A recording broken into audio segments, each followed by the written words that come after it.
Good morning. Ngasi card message ngasi card message se koi gi rashi gi matung ina ko yengase ka trying to katam thuk jage trying to chi dagi shai shai gi rashi ma pado khala khala ga dumai tar ga yeng minara se ko ado daily card message ni ko se zo sisna koi gi rashi gi matung ina ko do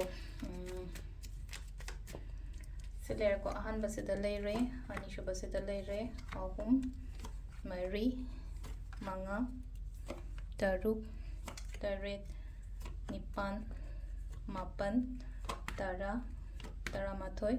Taranithoi. Quite handbook, quite handbook, a Mish Rashi, Mish Rashi, gonna say, I say, Kaino, Yamna. Tabak to matam da lay no ko full energy ga loina na tabak to buyo ko yamna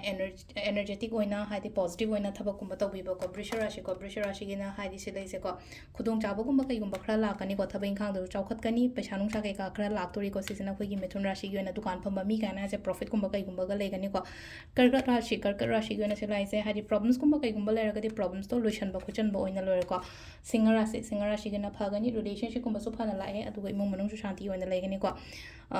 kaina gi oina silai se ko meaning jan ba khochan ba khatang environment se katang nungai ta ba khota ba dumai tar lai ko tula gi se aina khan ba aina ning ba khot pa le ra ga di fulfill loi gani ko thabak chin gani ko brisek rashi gi oina ngasi se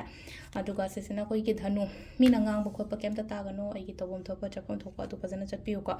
adu ga se sina koi gi makar gi su sida lai se ko haidi mingon da takpi ba tambi ba natraga haidi mi guidance ki matung ina dung ba maina gum thabak kum to bi ko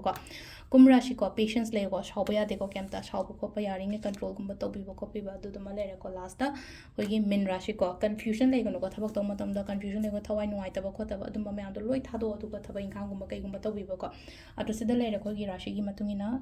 tarot card reading ma'am. Thank you.